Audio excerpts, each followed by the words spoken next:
Want to get better at English without boring lessons or heavy books? You're in the right place. Here, you learn through real, funny, sometimes awkward stories that make English stick in your brain like your favorite song. So hit that follow or subscribe, give this a like if you're enjoying the vibe, and let's dive into today's adventure. He had finally made it to the Louvre. After dreaming about it for years, after saving money from part-time jobs and eating instant noodles to afford the trip, he was finally here, in the most famous art museum in the world. He walked in with a backpack, a wide smile, and way too much confidence. The map they gave him at the entrance? He folded it and shoved it in his pocket. Who needed a map when you had Google? And besides, how hard could it be to find a few paintings and sculptures? At first, everything felt magical. The long halls, the quiet footsteps, the paintings that seemed to watch you back. He moved from room to room, staring at Renaissance masterpieces, golden frames, ancient statues, Egyptian treasures, and ceilings painted with clouds and angels. But the more he walked, the more the museum began to change shape. He didn't notice it at first.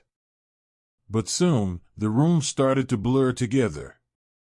He passed the same statue twice, he was sure of it. He saw the same group of tourists again, only this time from the opposite side. He took out his phone to check the museum app. No signal. Great. He reached for the paper map he had folded earlier.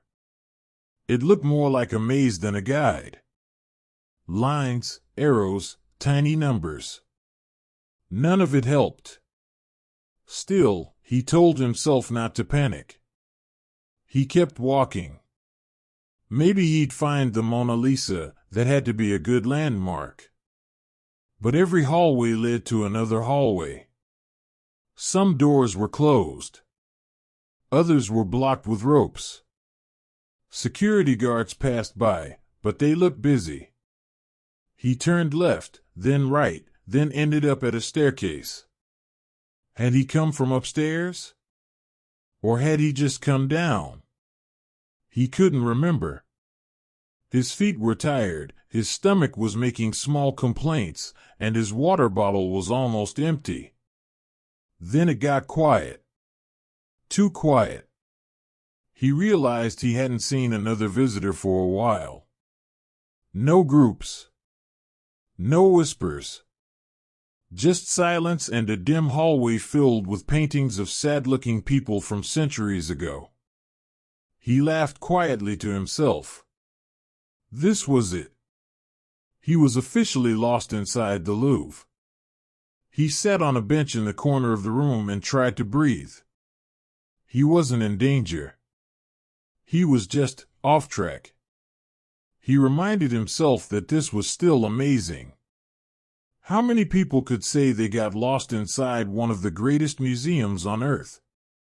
A few minutes later, he heard footsteps. A small group walked by, a tour with a guide holding up a red flag. He stood up and casually followed from a distance. Room by room, he trailed behind them, pretending to admire the same pieces. Finally, he saw the sign, Exit. Sunlight hit his face as he walked outside. He squinted at the pyramid glass roof above and took a deep breath. He made it out. Still a little embarrassed, a little tired, but mostly proud.